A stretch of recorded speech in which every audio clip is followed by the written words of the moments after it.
here is why we had good going for the last maybe kilometre. Some form of old dam. You can see a mill house, or the remains of a mill house there. So I was wondering, it had been a terrible trip with low water level.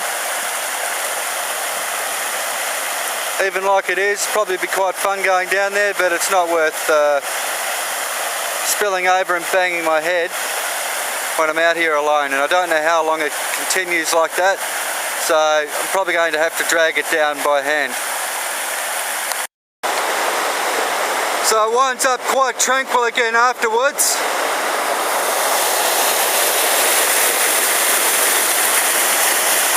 But we do have this. So I'm going to sook out and I'm going to lead it down by a painter line. There's the canoe up there resting. I'll get closer, you can have another look. So yeah, there's the canoe in all her splendour.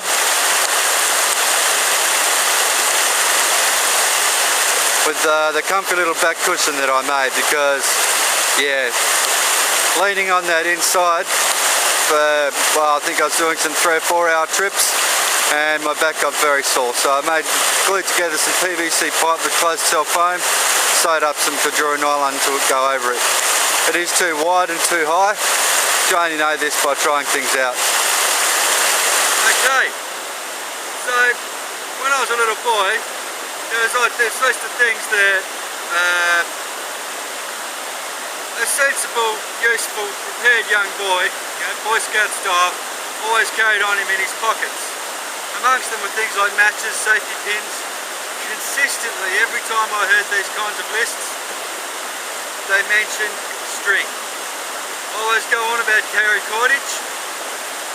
I have bulk rope in my dry bags, duffel bags and all that kind of thing. But being a good boy, I've also got this hank of 550 paracord, which carry in my life jacket, along with a couple of sets of shoelaces, just for small string. 550 paracord holds 550 pounds. It looks like thin string, but it'll hold that. I reckon that's more than I can hold. That's about 200 and something kilos. So I'll lower it down by that. The other option was a portage or portage, depending on how you pronounce it. It's just me alone here, and it's a heavy canoe, heavy plastic, bomb-proof, but weighs a bit. I'm saving my pennies for one of those canoe carts. I can have one for $40. It'll have small wheels. But you saw the rocks, I might as well just be dragging the canoe. They're well over $200 to have canoe carts that fold up that have large bicycle tyres. I would happily drag it across those rocks with that sort of canoe cart. Having said that, like I said, 550 paracord, carried in my life jacket along with a bunch of other stuff. I've even got pyrotechnic distress flares, smoke markers and sea marker dyes. I'll talk about that another time. Anyway, let's get this canoe down over the rough bit. Okay, well, we're through that bit. We did take on a little bit of water into the boat, blowing it down that bit. I'm having to hunker right down because this video camera doesn't do widescreen very well. It's not a waterproof video camera either, so I'm being very sporty taking it out here like this. And it's just propped on my duffel bag. That's one downside to being out here alone. The other one was, it would have been worth showing the method by which I lowered the boat down that fast and steepish bit of water. Now, I wasn't doing a proper lining technique, which is how you drag a boat upriver and use paint a line at the front and the back of the canoe, because one, I wasn't going upstream, but two, it wasn't a sufficient obstacle to warrant going to that kind of trouble. But yeah, it was good fun. And this is part of why I like doing this kind of thing. I wasn't expecting that. I wasn't expecting that kind of thing. But I figured out at the time what I was going to do about it. And that's what humans are made to do. That's, you know, that's actually proper living, even though that's a very small example.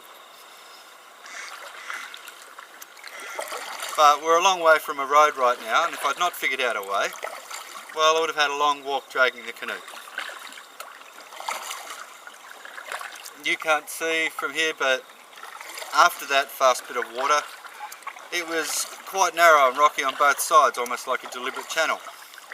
So that suggests to me that there was some kind of mill there once, which doesn't surprise me. We're in the heart of the Tasmanian food bowl, really.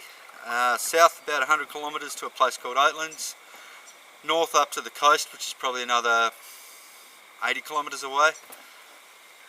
A lot of grain grown here. A lot of dairy now.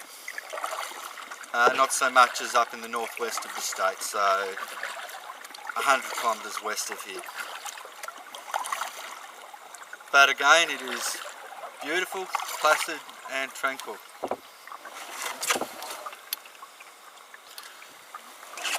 Bit of derelict farm equipment. Looks like a hay winnower, which wouldn't mean much to most people. When you cut dry grass to make hay, it just lays everywhere, so you've got to windrow it so it's into rows so the baling machine can pick it up. It looks like a horse-drawn and ground-powered example. Beautiful stuff.